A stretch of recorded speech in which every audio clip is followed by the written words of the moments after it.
السلام علیکم ورحمۃ اللہ وبرکاتہ۔ اسلم بیزار چینل پر آپ کو خوش آمدید کہتا ہوں۔ میرے دوستوں، میرے بھائیوں اور میرے بزرگوں، آج کل ہمارے معاشرے کا سب سے بڑا المیہ یہ بھی ہے کہ ہمیں اپنی رزق کی فکر ہے اور دوسروں کی آخرت کی فکر ہے۔ یعنی کہ ہم یہ کہہ دیتے ہیں فلاں بندہ یہ کر رہا ہے، فلاں وہ کر رہا ہے، وہ نماز نہیں پڑھتا، وہ قرآن نہیں پڑھتا، وہ روزے نہیں رکھتا، ہمیں اس کی آخرت کی فکر ہے۔ حالانکہ ہم نے کبھی اپنی گریبان میں جھانک کے دیکھا ہے ہم کتنی نمازیں پڑھتے ہیں، ہم کتنے روزے رکھتے ہیں، ہم کتنے نیکی کے کام کرتے ہیں۔ ہمیں صرف فکر ہے تو ایک ہی فکر ہے، سوتے ہوئے، اٹھتے ہوئے، بیٹھتے ہوئے، صرف اور صرف ایک ہی فکر ہے کہ ہمیں اپنے رزق کی فکر ہے۔ ہمیں بس رزق ملے، جہاں سے ملے، جیسے بھی ملے، رزق ملے۔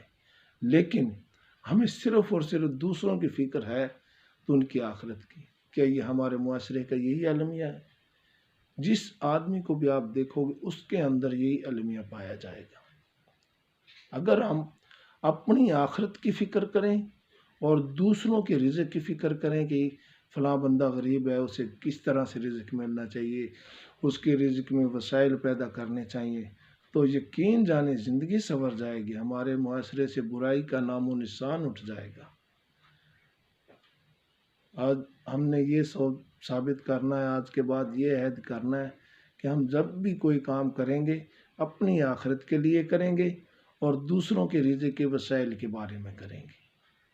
اس کے بارے میں اگر ہم متحد ہو جائیں اور دوسروں کی فکر کرنے لگ جائیں، یقین کر ہماری زندگی سے بے چینی بھی ختم ہو جائے گی، بے سکونی بھی ختم ہو جائے گی، یہ ڈپریشن کا جو ہر بندہ شکار ہے وہ بھی ختم ہو جائے گا اور ایٹومیٹک ہماری زندگیوں میں بہار آ جائے گی۔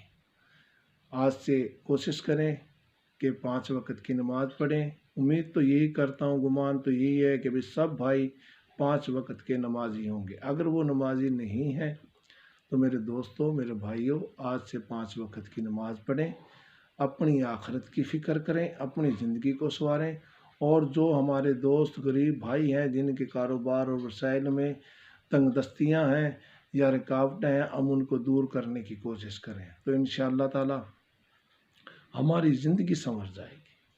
ہاں جی، آج کی یہی بات تھی۔ السلام علیکم۔ اسلم بیزار۔